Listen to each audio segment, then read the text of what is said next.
जय हिंद साथियों। तो आज की क्लास में हम सबसे छोटी चीज़ें पढ़ेंगे, जो कि इंग्लिश की जहाँ शुरुआत होती है वो अल्फ़ाबेट से होती है। अल्फ़ाबेट का मतलब होता है वर्णमाला। अल्फ़ाबेट का मतलब वर्णमाला होता है और इसका अर्थ मतलब जिस तरीके से इसका अर्थ होता है कि वर्णों की माला। जिस प्रकार से हम फूल देखते हैं, फूल को हम एक उसमें संदर्भित करते हैं तो जैसे बन जाता है फूल, कई सारे मिला देते हैं तो वो फूलों की माला बन जाती है। उसी तरीके से यहाँ देखेंगे कि अल्फ़ाबेट जो होता है वो कई सारे अक्षरों से मिलके बना है, मतलब वो कई सारे अक्षरों से मिलके बना है, इसलिए उसको वर्णों की माला कहा गया। क्यों कहा गया? क्योंकि वो कई सारे अक्षरों से मिलके बना है। कितने? 26 अक्षरों से बना है। यहाँ पर वर्णमाला अगर कोई पूछता है इंग्लिश में कितने होते हैं तो 26 होते हैं। तो अल्फ़ाबेट कितने प्रकार के होते हैं? अल्फ़ाबेट 2 प्रकार के होते हैं। पहला वावेल और दूसरा कॉन्सोनेंट। वावेल का मतलब होता है स्वर, वावेल का मतलब होता है स्वर, और वावेल 5 प्रकार के होते हैं। ए, ई, आई, ओ, यू। वावेल 5 होते हैं और बाकी इन सबको छोड़कर बाकी सब होते हैं कॉन्सोनेंट, और कॉन्सोनेंट होते हैं 21। इनको छोड़ के बाकी सब क्या होते हैं? कॉन्सोनेंट होते हैं। ये 21 होते हैं। इन सभी को छोड़ के बाकी सब कॉन्सोनेंट होते हैं। वावेल का मतलब होता है स्वर और कॉन्सोनेंट का मतलब होता है व्यंजन।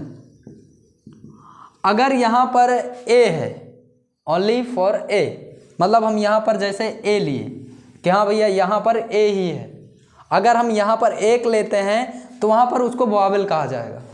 अगर हम एक से अधिक लिख दिए तो वहाँ पर मोर देन 1 हो गया, इट्स मीन प्लूरल हो गया। जब प्लूरल हो जाता है तो यहाँ पर हम वावेल के साथ यस जोड़ देंगे। ठीक इसी प्रकार यहाँ पर भी हम कॉन्सोनेंट के साथ यस जोड़ देंगे। और फिर उसके बाद वावेल कितने होते हैं? 5 होते हैं, और कॉन्सोनेंट कितने होते हैं? 21 होते हैं।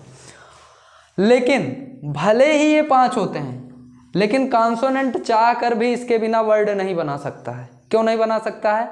क्योंकि वावेल के बिना कॉन्सोनेंट कोई वर्ड बना ही नहीं सकता है। इसलिए नहीं बना सकता है जिस प्रकार से जैसे सब्जी बनाओ, अब सब्जी में नमक जब तक नहीं डाला जाता तब तक सब्जी नहीं बनती। ठीक है, इसी प्रकार से वावेल के बिना कॉन्सोनेंट कोई वर्ड बना ही नहीं सकता। कैसे? ध्यान से समझिए, लिख दे रहा हूं। बिना वावेल के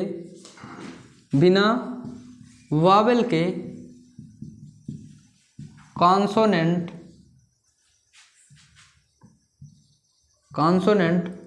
कोई वर्ड नहीं बना सकता है। मतलब बिना वावेल के कॉन्सोनेंट कोई वर्ड नहीं बना सकता है। अब ध्यान से देखेंगे कि जैसे हमने लिखा सी टी, एग्जाम्पल दैट, यहाँ पर हमने एग्जाम्पल लिखा सी टी। अब इसका कोई अर्थ निकल रहा है? नहीं निकल रहा है। तो यहाँ पर हमने इसमें से एक लाके जोड़ दिया ए, तो इसका अर्थ क्या निकला? कैट। कैट मीन्स क्या होता है? बिल्ली होता है। इसी तरीके से हम देखेंगे कि यहाँ पर हमने लिखा डीजी। अब डीजी इट्स मीन यहाँ पर डीजी का भी कोई वर्ड नहीं बन रहा है। अगर इसमें से हमने एक वावेल लाके इसमें जोड़ दिया तो डॉग। डॉग मीन्स क्या हो गया? कुत्ता हो गया। तो उम्मीद करता हूँ इतनी बात समझ में आ गई होगी कि बिना वावेल के कॉन्सोनेंट कोई वर्ड नहीं बना सकता है। अब इसी के आगे देखेंगे कि लेकिन कभी कभी वावेल का काम W और Y करते हैं, जो सेमी वावेल कहलाते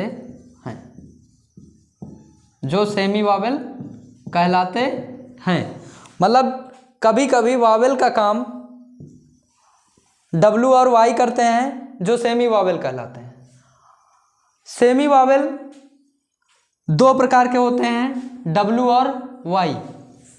कभी कभी ये वावेल का भी काम करते हैं। कैसे? जिस प्रकार से हमने एग्जाम्पल लिया जैसे बी वाई, अब इसमें वावेल नहीं है, लेकिन यहाँ पर भी वाई किसका काम कर रहा है? वावेल का काम कर रहा है।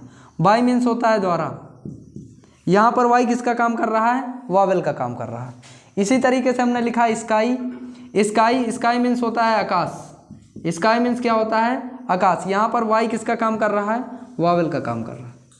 ठीक, इसी प्रकार हमने लिया फ्लाई मीन्स होता है उड़ना। यहाँ पर वाई किसका काम कर रहा है? वावेल का काम कर रहा है। इसी तरीके से हमने लिया क्राई मीन्स होता है चिल्लाना।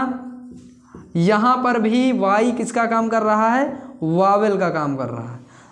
तो ये चीज़ें जो हैं यहाँ पर हमने देखा कि वाई किस प्रकार से वावेल का काम कर रहा है, जो सेमी वावेल कहलाता है। और ये चीज़ें हमेशा फॉलो नहीं होती, ये चीज़ें कुछ वर्डों में फॉलो होती हैं, जो जहाँ पर वावेल का काम कौन करता है? वाई और डब्लू करते हैं, जो सेमी वावेल कहलाते हैं। और वावेल सही तरीके से देखा जाए तो वावेल 7 होते हैं, डब्लू और वाई भी उसके साथ होते हैं, लेकिन वो दोनों तरफ होते हैं। तो उम्मीद करता हूँ इतनी बात समझ में आ गई होगी।